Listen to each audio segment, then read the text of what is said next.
Hey everybody, welcome back to Aprons On. I'm Andrew. As you can see, we're not in the kitchen at the moment.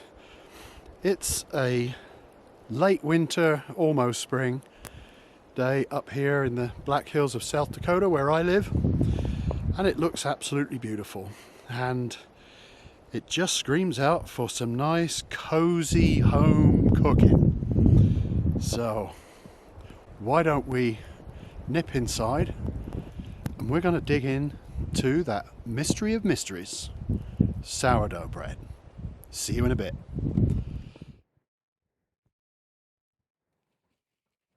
Okay, we're back in from the cold. Let's make some sourdough. Sourdough, there you go. If I could say it, it would help. All right, this is my recipe, and it's really simple. I've made it like this for quite a long time. It's just 700 grams of white bread flour, 560 grams of tepid water, 14 grams of salt, and my sourdough starter. Now, today I'm actually going to add some sunflower seeds. These are uncooked, raw, unsalted sunflower seeds. Just sort of add an interesting texture to it. I've done it before and it makes it nice. When you're baking bread, you go by what are called baker's percentages. So one of the reasons to use a baker's percentage, rather than just every single time try and remember how many grams of this, how many grams of that, is you use your dry weight of flour to determine by percentages how much water, how much salt, and how much starter. That way you can size this recipe up or you can size it down. So next we're going to mix these ingredients up. Now, some people say you shouldn't add the salt in the autolyse. I've tried it both ways.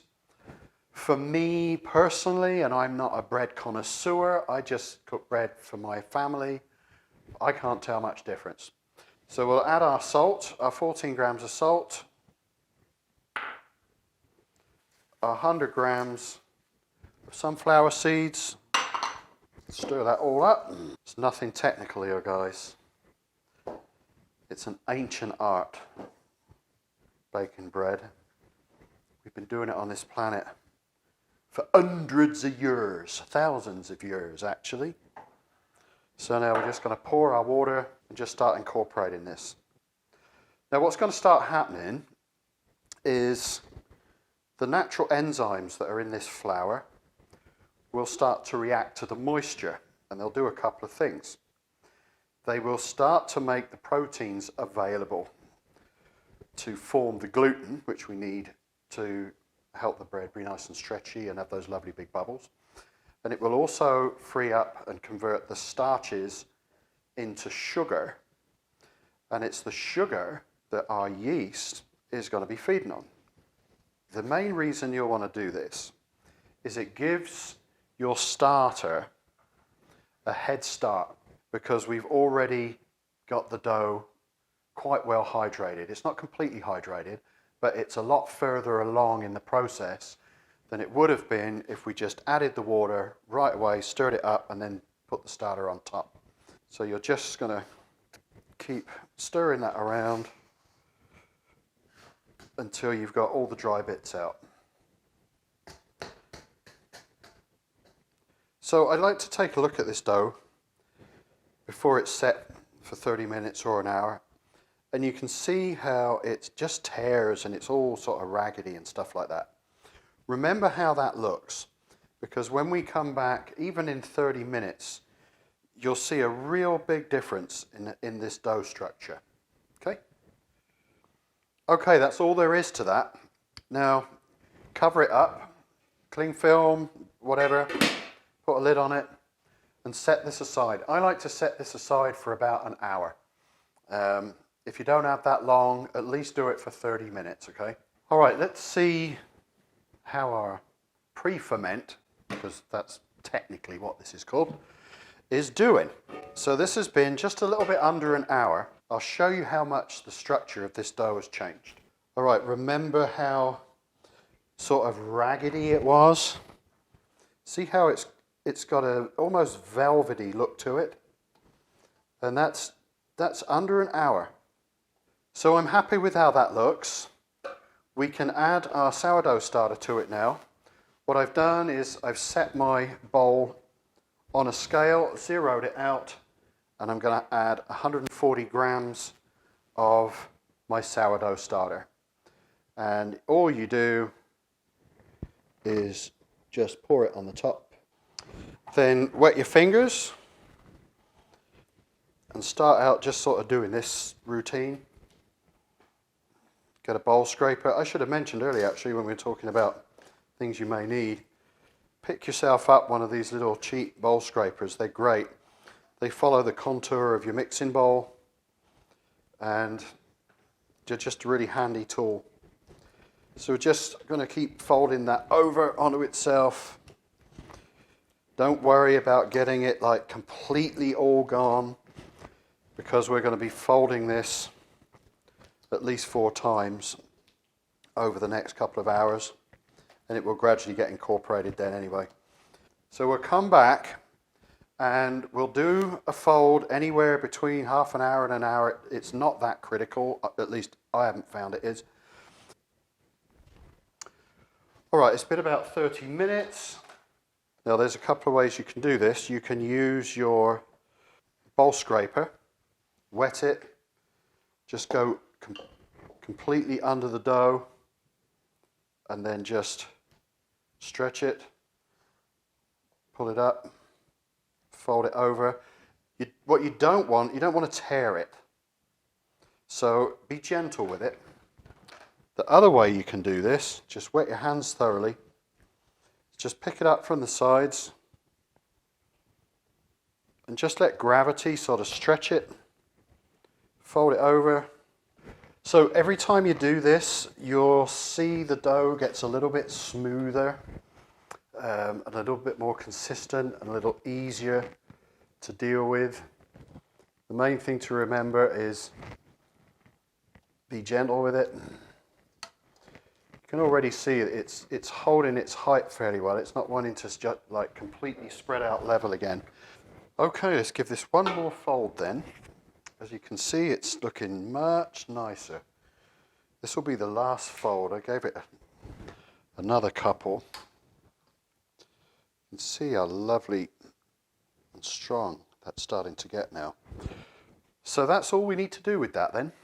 I will see you all in the morning and we'll see how it looks and we'll get it in the oven. So our first order of business this morning is to get our Dutch oven preheated. So you'll need to set your oven to 500 Fahrenheit, which is 260 Celsius, gas mark 10. Yep, that's pretty high. And if your oven doesn't go that high, then get it as high as you can and you just have to adjust your cooking time. So as soon as the oven is on, don't wait for it to peak. Put your Dutch oven in right away. And once it's peaked and it's come up to temperature, let that Dutch oven soak in that 500 degree oven for at least an hour. The reason being, although the oven thermostat is saying 500, it's going to take a while for that big cast iron pot to catch up to the same temperature. And the reason we need it to be at as close to 500 as we can is because when we drop that dough into the Dutch oven, we get that instant punch of heat in a sealed environment, and that's what gives us our oven spring. Because there's a lid on it, the steam can't escape, it stops the dough from forming a crust, and then it can inflate. So as you can see, Dermot has been very busy overnight. Got some lovely big bubbles in there. As you'll see, I'm going to turn this out straight onto an unfloured countertop. Try and be gentle with this because we want to keep all that nice gas in the dough. Now I'm going to just sprinkle a little flour and use my dough scraper to just bring this together. Look at that huge bubble. I'll tell you, it's so much fun making this stuff. And the more you do it, get some flour on your hands too. The more you do it, the more rewarding it seems to get. Now, see what's happening? By pushing that along, with very little flour. It grips the countertop and it gives us the tension we need. We can drop that into our banneton now. So there's our banneton. So this is our maize flour. Now there's no gluten in this because it's made of corn, sweet corn, maize. You can use rice flour as well. So let's just dust our banneton.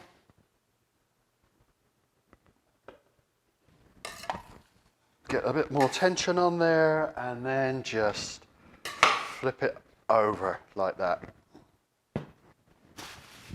So there you go. Just put a cover on that to stop drying it out. And if you don't have a banneton, just grab a mixing bowl, put a tea towel in it, dust it well with flour, put your dough in, and cover it up with the ends. Our oven is up to temp. Our Dutch oven has been soaking nicely for a little over an hour. So there's our dough. Now, with a parchment paper, it has a tendency to roll up. So the easiest thing to do is scrunch it all up like that and then flatten it back out again and it won't roll back up. So we take our banneton and just flip it over.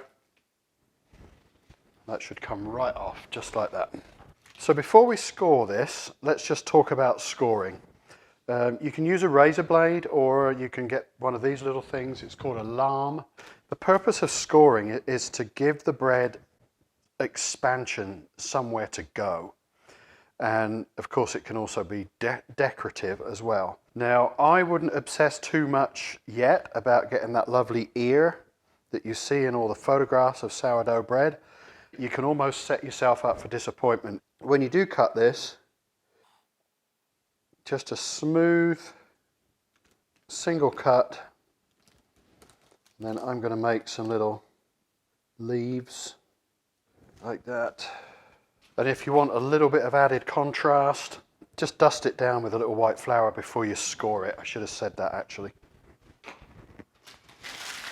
And simply just lift it in. Get the lid on it and pop it back in the oven. So once it's in the oven, set your timer to 20 minutes. After 20 minutes, we're going to take the lid off. Okay, our timer just went off. So we're going to get the lid off and see what kind of oven spring we got. And it came up absolutely beautifully. There you go. So we're going to slide this back in, reset our oven to 450. So set your timer to 40 minutes. When it starts getting closer to time, you might kind of just peek at it. You don't want to burn your bread, but I think a lot of people undercook their bread actually. And especially with sourdough, you want that nice contrast of that really hard, crunchy exterior crust and a lovely gooey, soft, chewy interior. And the only way you get that is for that crust to start to caramelize, and that's just by cooking it longer. So we'll check back with this in a little bit. I'm still in my pajamas because I started early today. Hey, this is how we roll in the Black Hills. We're keeping it real. Okay, we'll be back in a bit. 40 minutes in the oven. And that's what we end up with. Started to make a little ear and then decided not to. Like I said earlier, don't freak out about that. It doesn't change how the bread tastes. And if we all wanted our bread to look the same, then we'd buy our bread at the supermarket.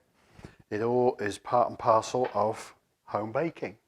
So there you have it. Baking sourdough in your pajamas. If you've been following along, I hope yours turned out. And if it didn't turn out the way you expected, it's no big deal. You know, it takes practice like anything else worth doing. And the great thing is with sourdough bread is even if it doesn't look that great to start with, it's still going to taste absolutely incredible. So avoid the temptation of cutting into this right away.